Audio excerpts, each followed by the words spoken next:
So who's paying the tariff? On one level, you're paying the tariff because you're shipping it into America, but you're passing the cost of that tariff on to me, the purchaser of the good who wants to resell it.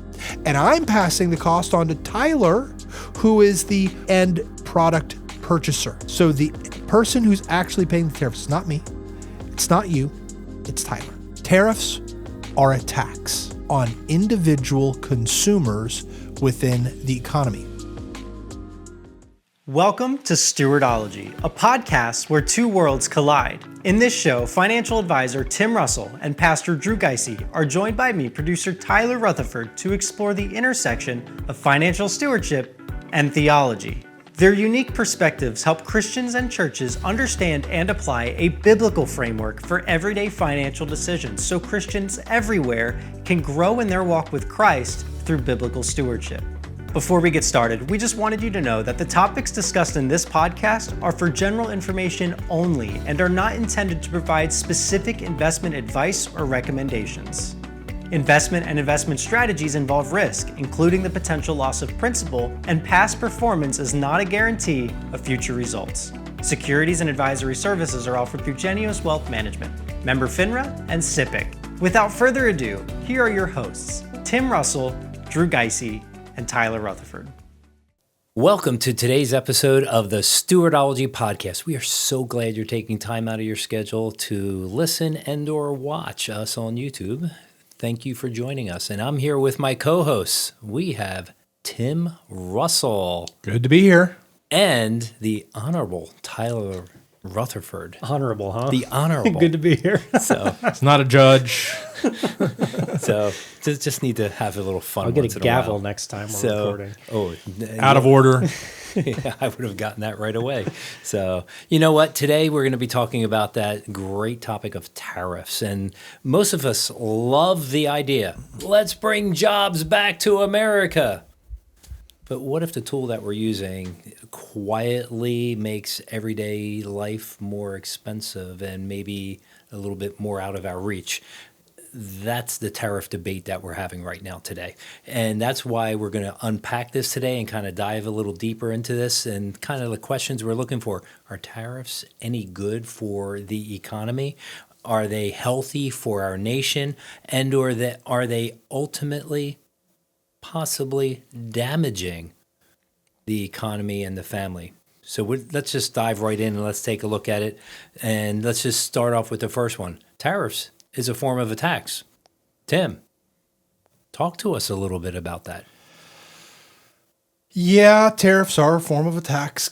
Can I go back to this book again before we start, though? Because I think we got to set the ground. Henry Hazlitt's Economics in One Lesson. Have you read it since last week? If not, you should read it. Tim, I'm surprised it's not worn out a little bit more because I presume you probably put that under your pillow at night. Am I right? No, not under the pillow, but I have read it a number of times. All right, so let's go back to the Economics in One Lesson can be reduced to one single sentence.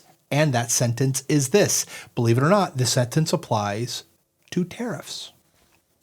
The art of economics consists in looking not merely at the immediate, but at the longer effects of any act or policy, including tariffs.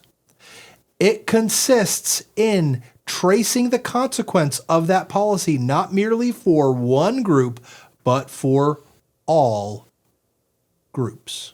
Tariffs are a tax. So tariffs are a form of tax applied to an importer. So can you explain what that looks like, Tim? Practically speaking, what is a tariff as it goes across the economic spectrum in the world? I'm making widgets. I'm the importer. Explain how that works. So I am the store owner that is going to be selling your widgets. So I go on to my terminal and I purchase 100 units of your widgets from Beijing, China, and it's going to be shipped to me. Now, those widgets might cost me $5,000. And according to the tariffs, so let's hypothetically say there's a 25% tariff on that widget. That means that there is an additional 25% on that $5,000 that I would be purchasing that the producer needs to pay. Here's the thing.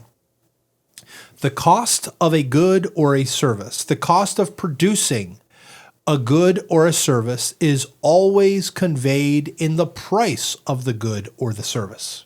So if the producer has to pay now $7,500 to be able to ship that to you, you are going to be paying now more than $5,000. You will be assuming that additional $2,500 in added tariff costs. Actually, $2,500 is too much. It would have been something like $1,250, 25%. So the cost to you goes up. So it's no longer $5,000. That's what it would be without tariffs. But now with tariffs, the cost is $6,250. Therefore, when you get the widgets, you have a profit margin, and that profit margin needs to be maintained. You're not just going to suck it up. So what happens is that instead of selling those widgets, you got 100 of them for $100 a piece, you're selling them for $125 a piece, a 25% increase.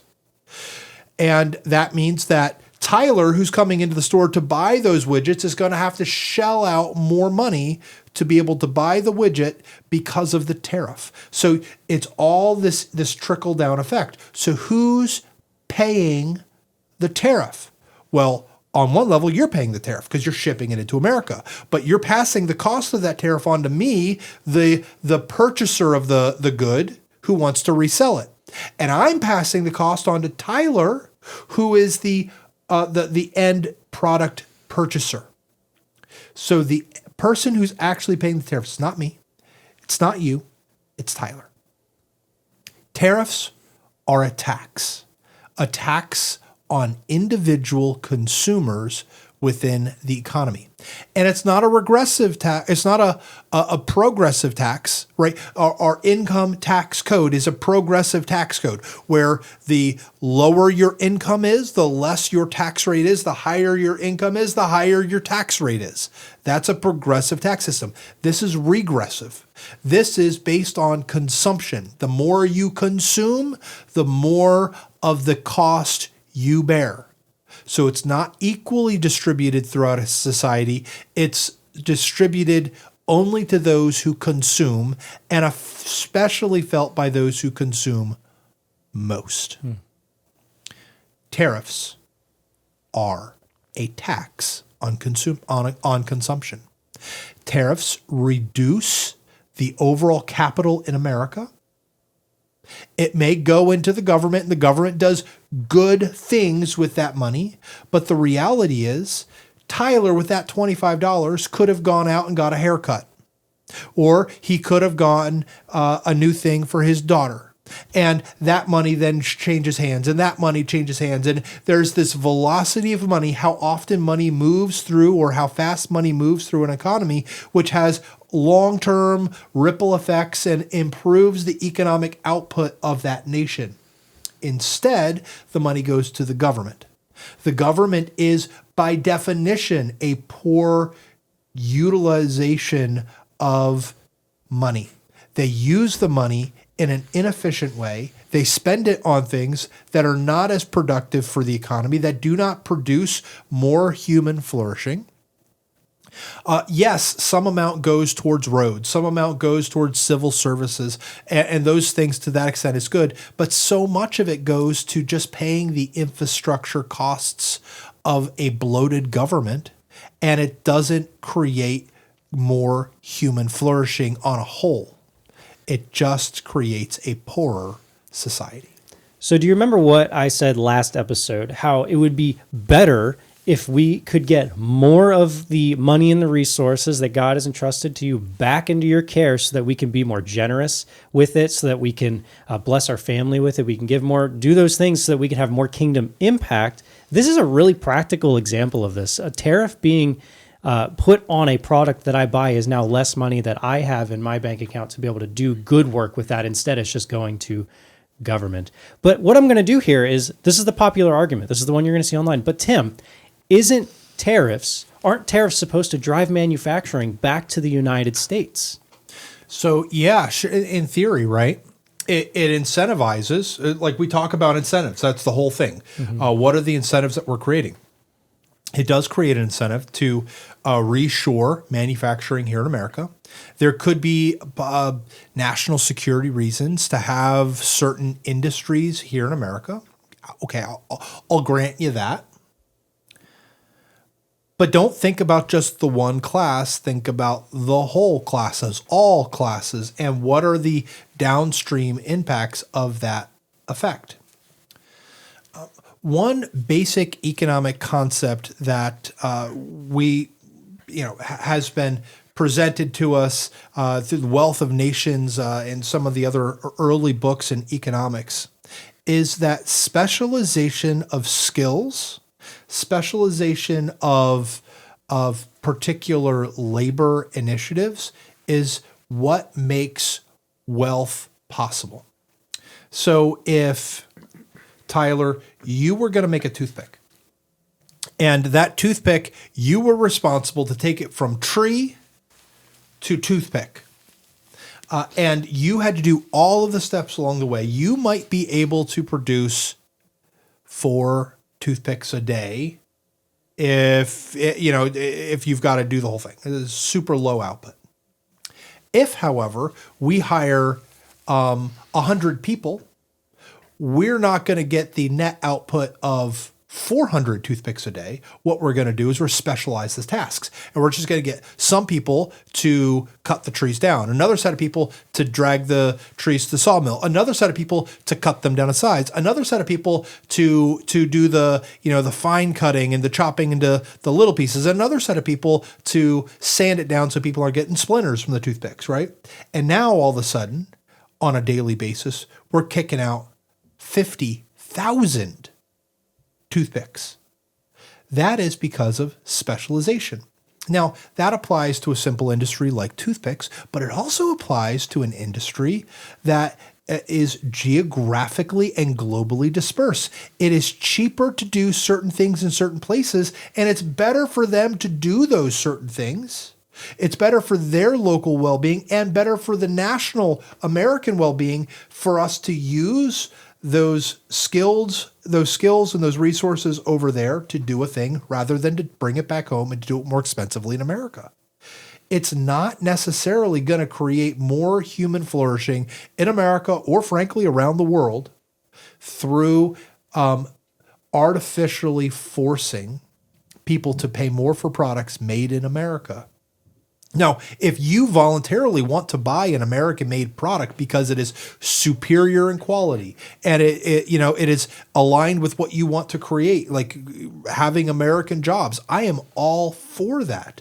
But I am very much against the government setting regulations, rules, and requirements, added costs on who I can do business with. And I think that is ultimately makes the entire nation poorer, not richer.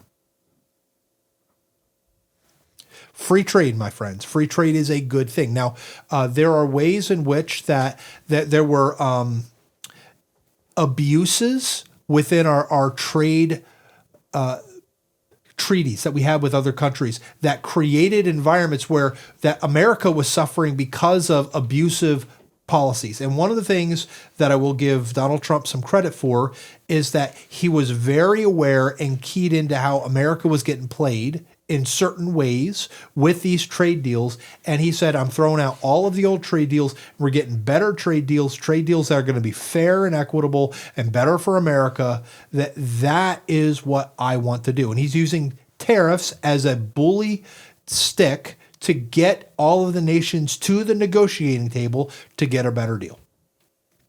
I don't like that he used tariffs to do it, but I do like better trade deals. And I wish those trade deals didn't also include tariffs. I would want, frankly, in a perfect world, I wouldn't want tariffs on any product, any country charging tariffs. I'd want free and fair exchange of products and services globally. But I'd also want to make sure that whatever we're doing has protections in place to prevent the kind of abuses that have been happening. Yes, when we try to protect domestic industry by using tariffs, eventually what happens is everything gets a little bit more expensive and everyone ends up a little bit poorer. Yes, the really entire what it is. nation does. Yeah. And when that happens, tax receipts actually do go down. When the nation is poorer, tax receipts decline. Yes, you might make a little bit more in tariffs, but you're making less in, let's say, federal income tax revenue or business tax revenue. And that's not a good thing. So you mentioned a couple of possible exceptions, i.e., maybe national security. What arguments could be made for using tariffs? Okay, so let's not think about tariffs, first of all. Let's think about domestic manufacture of critical goods and services. Things that would be devastating to an economy or a nation's independence should those goods or services be restricted from sale in the U.S. or to the U.S. market. So certain medications, for example, might be a good example of something that if we lost the ability, if we got all of our drugs from China and then we went to war with China and China decided that it wasn't going to allow their companies to sell drugs to America, that would be bad for America. Likewise, the steel industry. If we are going to have the ability to produce buildings, even things like military vehicles or other types of things that require steel, if we don't have a national steel infrastructure, it's going to take years or decades to get one of those online during a crisis environment. So we're going to have to go without for an extended period of time. So there are ways in which having some domestic capacity is important. We actually saw a microcosm of that back years, just a few years Don't back. remind me of COVID, please. I wasn't going to say that awful word, but just a few years back, where we were needing of great medical supplies and other things. And PPE, yeah. We found out that a lot of it was coming from overseas. China. Yeah. And we were having other companies here step up and try to make things to kind of fill that gap. And I even remember just hand sanitizer. That was all the big thing. Distilleries were shutting down production to actually just create hand sanitizer. Yep. So we saw a microcosm of Yep. that just recently. So we need to remember those days. Yeah. Yeah. So the threat of insecurity needs to be greater than the economic impact of the tariff then. There needs to be like more risk of economic disaster should that good or services be restricted from American economy. Yeah. That the economic impact of that loss needs to be greater than the net cost of the tariff. Yeah. It's got to be worth it. So if I could just go back to the discussion that we were having earlier about the specialization and how it's actually a good thing to have individuals, companies, and even countries who are better at doing a certain kind of task do it. It's better for everyone to have that happen. The Wealth of Nations has this really interesting quote, and I just want to read it to you here. It is the maxim of every prudent master of a family never to attempt to make at home what will cost him more than to buy it outright. The tailor does not attempt to make his own shoes, but buys them from the shoemaker. The shoemaker does not attempt to make his own clothes, but employs the tailor. The farmer attempts to make neither the one or the other, but employs both of those artificers. All of them find it in their own interest to employ their whole industry in a way in which they have some advantage over their neighbor. Then he goes on to say this: what is prudent for the conduct of every private family can scarcely be folly in that of a great kingdom. Having the specialization of the things for us as a family and focusing on the thing that you do best, right? Turning wrenches and fixing cars or whatever, right? It's better for you to focus on doing that and hire people to do the things that they do better at. If that applies for you as a family, it also all the more applies to a great nation like America or any other nation here in this world. It's interesting, just going back to the original example you gave of if I wanted to buy a toothpick versus if I had to make it, it would cost me hundreds of dollars to go out and make a toothpick myself. I'd have to buy the saw. I'd have to go out and buy all the little things like sanders. I have to buy all that stuff to make myself a single toothpick. I might be $100 to $200 deep, whereas I could just hop online right now and buy 100 toothpicks for probably $1. Yeah. I mean, I'm in my financial situation in my family, the most prudent thing to do would be to employ the maker of that toothpick and the distributor of that toothpick so it gets to me and I don't necessarily make it. Real world example just happened in the last couple of days with me. We live out in the country. We got a generator. We lose power often. I got this little canopy that I bought to be able to put over it. So, because typically we lose power in the rain or the snow, so I got to wheel the thing outside, get it all plugged in. And one of the brackets that came with it, very cheap, inexpensive plastic, snapped. I'm looking at this thing and I said, okay, I'm going to glue this thing back together. And I did. I glued it back together, but it lasted no more than a day. And it just broke apart because there's tension on the thing. And I'm thinking, I can build this. I can make this, and I can probably do this out of metal. So I'm thinking, okay, how do I do this? How do I do this? And then all of a sudden I decided to get online. I said, do they make metal clamps for this? Lo and behold, $50 later and 3 days, just yesterday, delivered to my door, 4 clamps made of metal specifically for that purpose. I would have spent hours of my time, hours resourcing the product, designing, building, putting it together. Would I have enjoyed that? Totally would have enjoyed it. But $50? Yes, I think I'm in good hands. So I think that kind of ties in with what we're talking about here. So sometimes you got to, as much as I love working on my car, there are a few times, my car friends out there, I'm sorry to say this, there are a few times I farm out my automotive repairs because it becomes too much for me and I need to get things done in an expedited fashion. But if you can do it and do it yourself, by all means, but toothpicks, I'll spend the buck. Now, I do have a question thinking about this because we've been talking about this tariff thing, and if I understand right, one of Trump's goals is to get some of these companies that are overseas that are sending in their products and doing it in a very cheap way that is basically undercutting or equalizing what the American product, I'm thinking more automotive world, what the American product is putting out. So the goal, if I understand from Trump, is to say, you know what? We still want your product here in the States, but you build the plant here. You employ our people. You build the product here, and we're going to drop that tariff or reduce that tariff. Well, if it's in America, the tariff doesn't apply. Exactly. So now talk about that for a moment, because what we're doing, the threat of the tariff now is causing greater production here in the States. Yes, profits are going back overseas. Yeah, I think that's a problem. But that's profits. But we are also employing.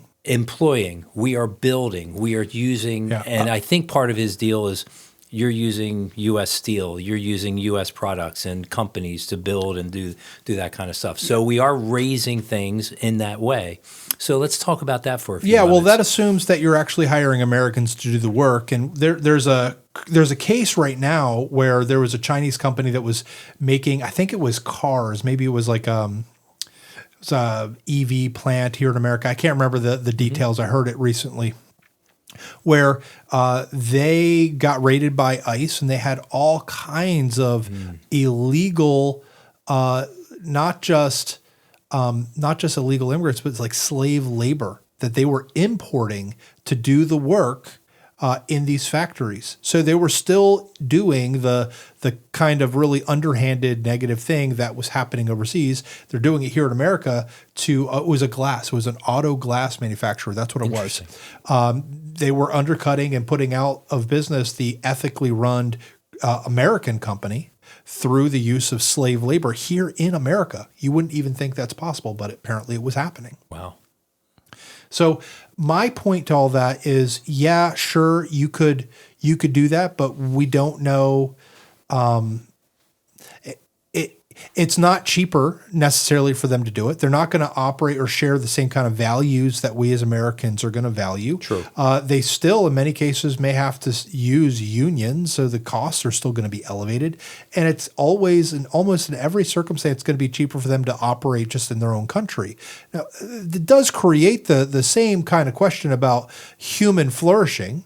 We don't want slave labor. We don't want to buy goods that are made with slave labor. We want human flourishing, all of it, including the laborers making the goods. But I do believe that it's ultimately in the best interest of the entire globe to allow things to be made in places that specialize in the making of those things, rather than just bringing it all back to America. Yeah, so if you have a, let's just say, automotive plant, and you're making cars in Asia somewhere, and let's say you still are paying them a contextually fair wage, right? But it's less than here. The car is going to get here, no tariff. Let's assume no tariff, and it's going to be one price here. Let's say the cheaper price. But if now you have to employ Americans with a higher cost of living, higher taxes, higher this, higher that, even if it is, let's say, homegrown, the product is still going to be more expensive, leaving me, the consumer, poorer. So it is interesting to think about, because there's a billion ways to skin the cat, so to speak. But it is interesting if you can utilize the specialization in different parts of the world while remaining ethically in the clear. That's super important. I don't want to diminish that at all. It's definitely interesting to process. So Henry Hazlitt has a book in here about tariffs, and I think maybe we could wrap up our discussion with the conclusion that he has with his chapter here. And he talks about tariffs and the argument for national security. He gets that, and he then says, it is merely directed against his points here in this chapter are merely directed against the fallacy that a tariff on net balance provides employment, raises wages, and protects the American standard of living. It does none of these things. Insofar as wages and standard of living are concerned, it does precisely the opposite. So we need to think not just about the first order effects, but we have to think about the second, third, and fourth order effects. Free trade is a good thing. Tariffs are a limitation upon free trade. And to the extent that we're limiting free trade and raising the cost of goods, it is bad for the American, bad for the cost of living, bad for the quality of life, bad for our national security. Frankly, one of the things that we find is that nations that trade well together don't often go to war against each other. Countries that don't trade with each other, they tend to go to war with each other. Going back away from free trade gets us that much closer to potentially getting back into a war scenario. We don't want that. We want human flourishing. War is typically the opposite of human flourishing. We know there are sometimes war must be fought. There are some causes worth fighting for. But at the same time, we don't want to just create the environment where war becomes a credible option.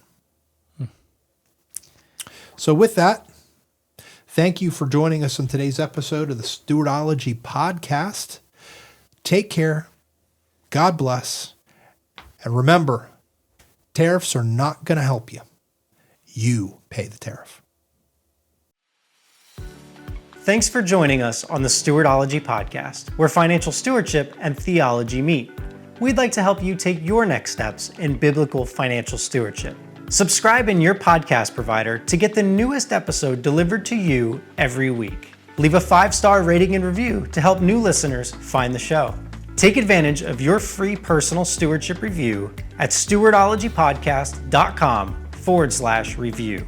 Be sure to follow us on social media and visit our website at stewardologypodcast.com for tons of free resources and hundreds of free episodes. You can also leave episode ideas at stewardologypodcast.com/idea. Remember, Psalm 20, verse 7, some trust in chariots and some trust in horses, but we trust in the name of the Lord our God. See you next week.